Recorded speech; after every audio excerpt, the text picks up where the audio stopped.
Good morning, everybody. Good morning, New Mexico. My name is Carlyn Stewart. I am the Instructional Coordinator here at the wonderful Los Luceros Historic Site. Now, I wanted to show you some of the things that people just drive by on the way to the Visitor Center at Los Luceros, because you don't really take the time to notice because you're trying to get to the Visitor Center, trying to check in, but you actually pass by a lot of things. So I'm going to go ahead and get started and show you what you're missing here.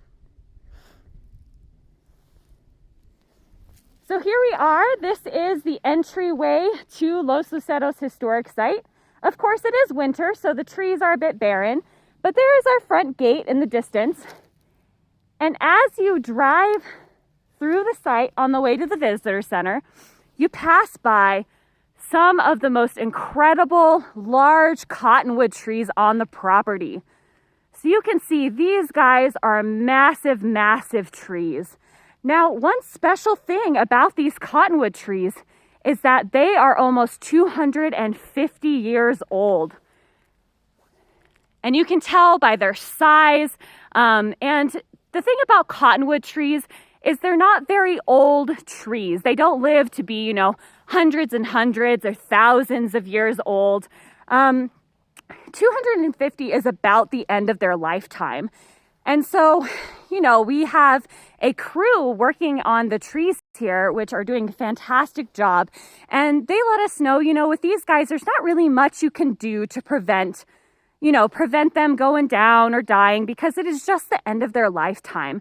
So it is really incredible about Los Luceros is that we have cottonwoods of all different ages here on the property. And so we have these massive ones, but then we have newborn trees, or, a few decades old, right along the road as well.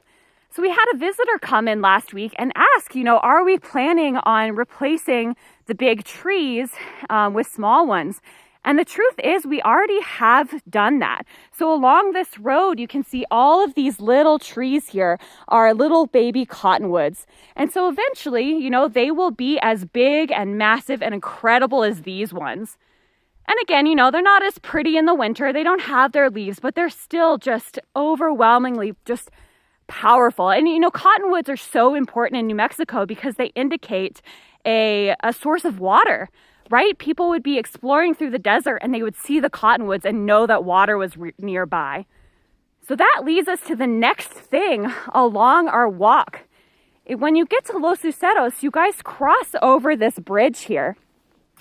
And some people may not think a lot of it or stop or see what it is, but this is actually a huge part of northern New Mexico history right here at Los Luceros. So this bridge actually goes over the Acequia Madre. Now, the Acequia Madre was constructed in the 1700s, and so this has been running for hundreds and hundreds of years. And the awesome thing about this ditch is in the spring, in a few weeks actually, it'll get turned on and it will run through the summer into the fall, and it will water all of the crops, the orchards, everything that we have here at Los Luceros. And so Los Luceros is in Alcalde, New Mexico, and Alcalde attaches to this Acequia Madre through what are called laterals. And so smaller streams come off of the Acequia to water our beautiful orchards and other crops. So this is pretty fantastic. And it's really easy to just drive over this bridge and not notice and not understand the important piece of history that you're just driving over. So next time you're at Los Luceros, I suggest, maybe if there's not a car behind you, you stop, you take a look, because this is such a huge part of history. Another story that I love a lot about the Acequia Madre is a woman named Maria Chabot. She was a caretaker of Los Luceros for a long time when Mary Wheelwright of the Wheelwright Museum in Santa Fe owned the property. So this woman in the 30s and 40s helped take care of this land. But not only that, she also was the presidente of the Acequia organization, which took care of this Acequia.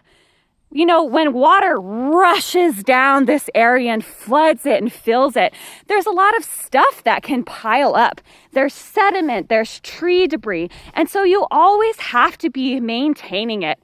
And it's a really awesome cultural community effort when people get to go in and help clean the ditch. You really feel a part of history and a part of a community. Because even though, this section right here waters Los Luceros, it continues on and on and on and waters the rest of the farms down the way. And so you really have to do your part to try and take care of this, not only for yourself and your land, but for your neighbors down the way. So anyway, Maria Chabot was the presidente, and what this meant is she was actually in charge of a crew of, 40, 50, 100 men who were out and digging and repairing it, which is a really funny, image, because this was back in the 30s and 40s. And so Maria was really a trailblazer in doing these things. And bossing around a bunch of guys, which is crazy for the time period. So good for her. And again, this is just such an important part that you really kind of miss. Now, in addition to that, the Acequia Madre, like I said, helps us water our fields and our orchards. So when you arrive at Los Luceros and cross this bridge, you drive right through the historic apple orchard. Now, again, this will be prettier in the spring when all the blossoms are blooming.